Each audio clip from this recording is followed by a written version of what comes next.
অসম অংগনবাড়ী কৰ্মী সহায়িকাসকলে একত্ৰিত হৈ চৰকাৰে আমাৰ অংগনবাড়ী গ্ৰুপ আছে যি আমাৰ আজি চৰকাৰে ৬,০০০ টকাত অংগনবাড়ী চলাই থাকিবলৈ দিছে। আমাৰ ইমান কামৰ বোজা আমি বিয়লৰ পৰা NRC পৰা ধৰি পেলাই আয়ুষ্মান কাৰ্ড বনোৱালৈকে তাৰোপৰি এতিয়া নতুনকৈ আৰু এটা বোজা জাপি দিছে যে অংগনবাড়ী কৰ্মীয়ে গুণোৎসৱ পাতিব লাগে। দুখৰ কথা, আমি গুণোৎসৱ কেনেকৈ পাতিম? এটা গুণোৎসৱ পাতোঁতে বহুত টকাৰ প্ৰয়োজন।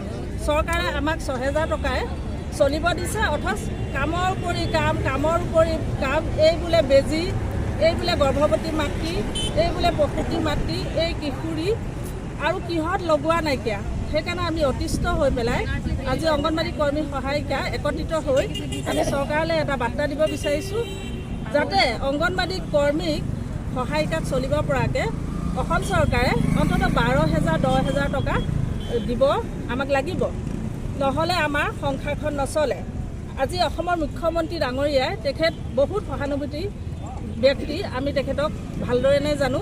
তেখেতে হয়তো আমাৰ ICDS বিভাগটো গভীৰভাৱে ল'ব পৰা নাই। তেখেতলৈ এটা মোৰ ফালৰ পৰা বিনম্ৰ অনুৰোধ যাতে অংগনবাড়ী দুখ বেদনাখিনি উপলব্ধি কৰি অন্ততঃ আমাক চলিব পৰাকৈ ১২,০০০ আৰু ১০,০০০ টকা অতি শীঘ্ৰে মোকলাই দিব বুলি মই আহ্বান জনালোঁ।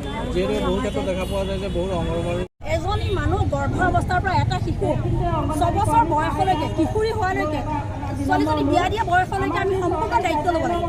লোকৰ দায়িত্ব ল'বলৈ যাওঁতে কিন্তু আমাৰ শিশুসকলে খাইছেনে নাই, পিন্ধিছেনে নাই, আমি পিন্ধাব নোৱাৰোঁ, সময়ত খাবলৈ দিব নোৱাৰোঁ। অতি পৰিতাপৰ কথা, আমি সময়ত স্কুল কলেজত সিহঁতৰ ফিজ দিব নোৱাৰোঁ।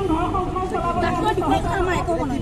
এতিয়া আমি আমাৰ মন্ত্ৰী মহোদয়, মুখ্যমন্ত্ৰী মহোদয় অতিকে দূৰদৰ্শী মানুহ, আমি জানো তেখেত দূৰদৰ্শী, তেখেতে আমাৰ নিশ্চয় দুখ বুজি পাব। আমাৰ চৰকাৰী স্বীকৃতি আমাক প্ৰদান কৰিব লাগিব। আমাক ছাগলী সলনি যাতে আমাৰ মজুৰি দিয়ে, এই মজুৰিয়ে যাতে আমাৰ পৰিয়ালসমূহ চলিব পাৰে। চবতকৈ ডাঙৰ কথা এইটোৱে আমাৰ সলনি মজুৰি। আৰু এটা কথা, আমাৰ বহুতখিনি মানুহ ইতিমধ্যে ৰিটায়াৰ হৈ গ'ল। ৰিটায়াৰ হৈ যোৱা বহুতখিনি যোৱা জুন মাহত আমাৰ এবছৰ পাৰ হৈ গ'ল।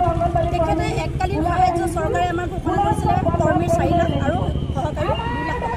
কিন্তু আজি পৰ্যন্ত সেই পইচা আমাৰ কৰ্মী সহায়িকা লাভ কৰিবলৈ সক্ষম নাই। তাৰ কাৰণে আমাৰ কৰ্মী সহায়িকা কোনোবা বেমাৰত পৰিছে, কোনোবা কিবা অসুবিধা তেখেতসকলে চলিব নোৱাৰা অৱস্থাত পৰিছে।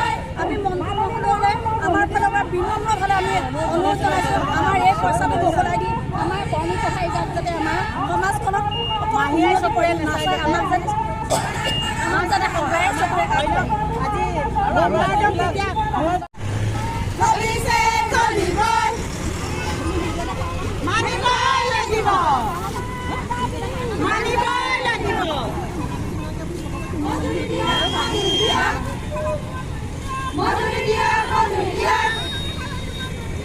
মজুৰি দিয়া